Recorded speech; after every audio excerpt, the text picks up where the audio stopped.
Hey guys, it's Nate here. Looking at the climate controls for Fujin.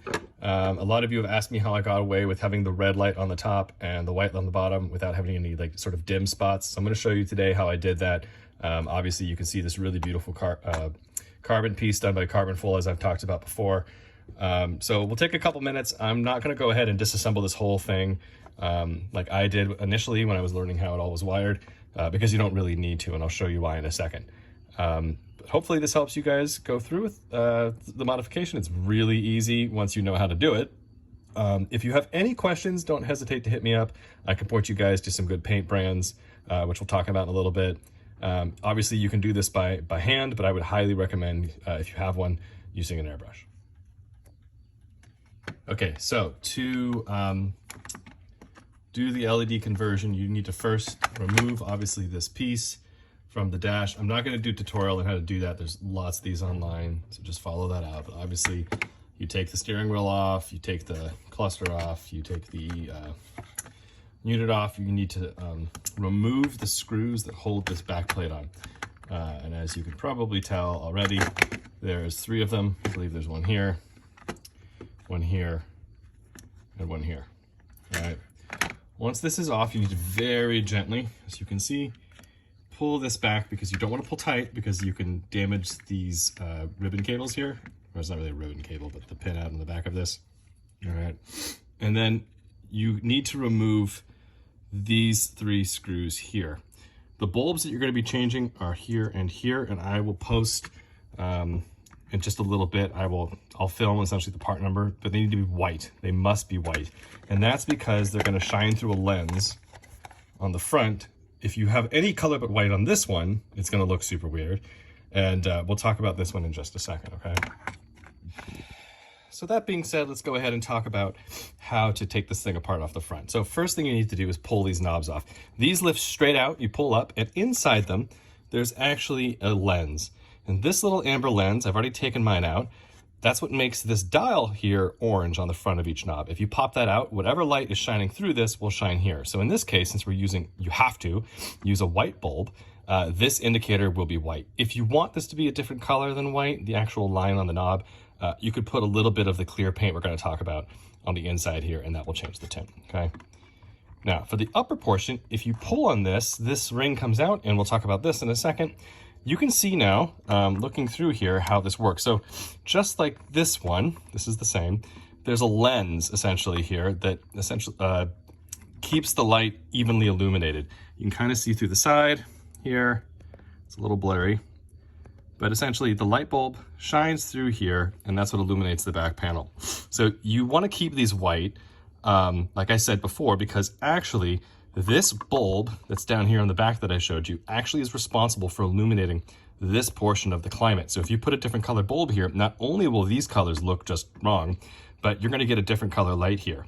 If you put a red bulb up here, let's just say I want red, it's only going to make these red, and then these will be white. So that's why you just need to do white and white, and I'll show you how we fix the next part here. So in order to fix the colors here, as you wanted to see, you need to take this apart. Now, I've already done mine, so it looks a little different, but out of the box factory, there's this adhesive here, so you're just gonna pull up on this, and then this actually splits into 2 pieces, which I will show you in just a second here. Okay, so I've gone ahead and pulled these apart. This literally just slides through the center of this one, and this is the part you wanna play with, all right? So be very careful not to scratch anything on the back of this. This is actually the black that's here on yours is actually the black that's here. And scraping off whatever's here scrapes off the picture on the front. So don't do that, all right? What you need to do is paint a clear acrylic paint, like a Tamiya clear. I have acrylics, since I do a lot of model making that are clear. And you want to airbrush, if you can, just for evenness, an even coat on the back of this. Now, see the little black spot? I accidentally scratched mine, and when I illuminated it, I saw the scratch through it, so I had to put a little black paint there, kind of as a band-aid. You can't tell anymore, because I fixed it up, but that's what that is. So these little squares here are essentially like a film with this decal kind of implanted in it. So don't try to peel them off, all right? Once you've painted this, I did 2 or 3 coats. I shot it with some, just a quick layer of clear. It doesn't really matter. I just didn't want it to rub off. Essentially, assembly is reverse. So you're going to flip this over, Put this back on, obviously making sure that it all lines up properly. It's poka-yoke. For those of you who don't know what that means, it means you can only put it together one way. Okay. There's that lens. Just sort of sets right back in here like this. I could put new adhesive on it. I felt like since it was poka-yoke and it all kind of locks into position, you didn't really need to. Take your now newly cleared knobs out and press them back in, right? And you're done, okay? Hopefully that helps. You guys saw the picture I posted of these all illuminated. So they look awesome. Again, another thing to note, the reason you can't have white here, because that film I showed you is glued on, it's actually amber tinted by default. It's technically white, but it's got a slight orange hue to it. So your best bet is to stick with a color other than white for this knob. You could do white, but it's gonna look really weird. It's gonna look like a pink, like a pinkish white. This is why I chose red, but theoretically it's dim enough, or it's enough of a tint, you can get away with green or blue and not really notice it.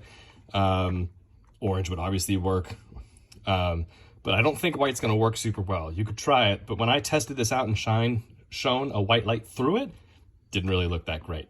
All right, I've got more bulbs coming. They're on back order thanks to COVID. But obviously when the other LEDs come, these will get changed out. A couple of you guys have asked me about changing these indicators. In order to do that, I'll see if I can show you. Remember I told you to be really careful about taking this board out. There are individual LEDs that are essentially soldered, excuse me, they're on this side here, to the back side of this board. So changing those colors out is actually pretty difficult. You would have to cut these off and resolder them. I wouldn't recommend it. I think just live with the fact that they're green when the indicator's on. Okay, but the bulbs themselves for the switches are pretty straightforward, right? These are your short black 3mm Neo Wedge type A bulbs, as I mentioned. So yeah, hopefully that helps, guys.